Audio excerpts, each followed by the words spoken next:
So, good morning mga kabukid. Andito tayo ngayon sa namin, sa lupa na sakahan namin. Nag-aani kami ng ngayon, mais.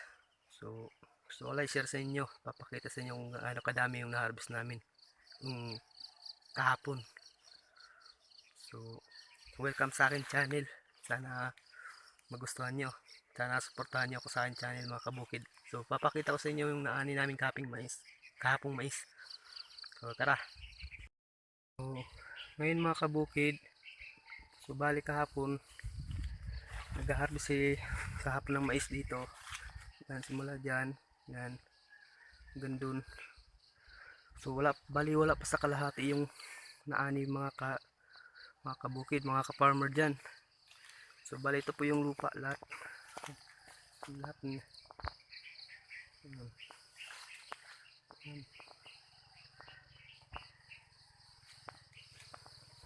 Hanggang dun sa baba, mga farmer.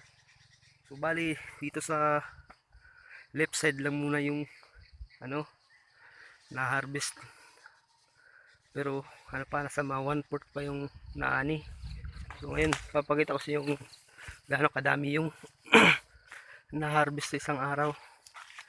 So ayan po mga kabukid, yan, yan, bali yan po lahat.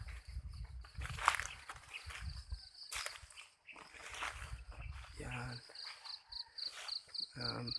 sa awa ng Diyos medyo malalaki din naman. So mamaya pupunta din dito yung mga nag-harvest dito. Bali 6 sila kahapon, dalawa kami ng papa ko naghahakot. So mamaya sana matapos na to kasi may dadagdagan na ng tao.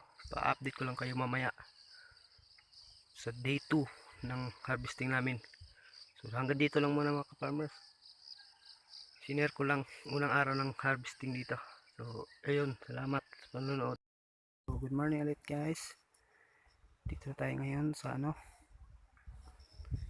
kaani natin ng mais, maghahakot tayo. So bali ayun sila sa unahan.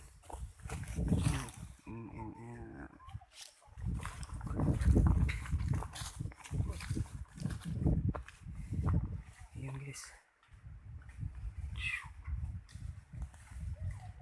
So bali 8 sila ngayon. Ayan.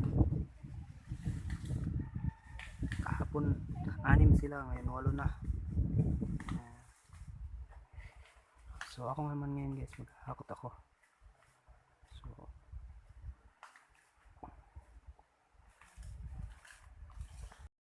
basta nila, ngayon naman ako naman maghahakot. Ayan, ayan, hakutin ko. Bali naghakot ako kanina, hindi ko lang na videohan kasi nahihiya ako So ayun, ito may 3 sako pang tira. So hakutin ko muna. So, mamaya ulit update na lang kayo.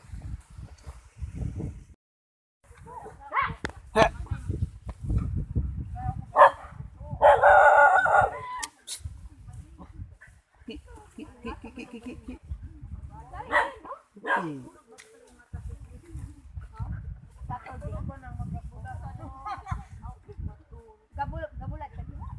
Ulo, gakuan ko ato among mais bukang magbutang sa ato na ito.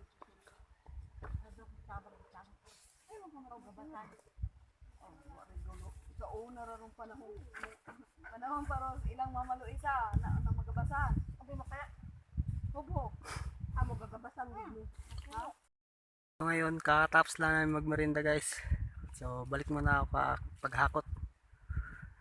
Nakapag-shoot ako kasi andun sila sa taas So papasilip po sa inyo yung likod namin. Paligid namin dito, malawak. Sino sa inyo nakakilala ng Apo Island? Baka narinig yun ang pangalan na yan. So matatanaw yan siya dito sa amin, sa namin, sa sakahan namin. Parang siyang pagong guys. So papakita ko sa inyo Teka lang. So yan na po yung Apo Island. Ayan. Huwag siya pagong. You know.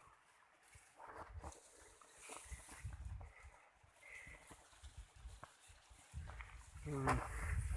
Siya yung paligid namin dito. Ang lawak. Yun. Ayun. Ganda, di ba? Yun guys. May dalawang sako pa dito. Tapos ayun, yung bundok. Bundok sa amin guys. Dami. Malawak yan. Yan. Paikot.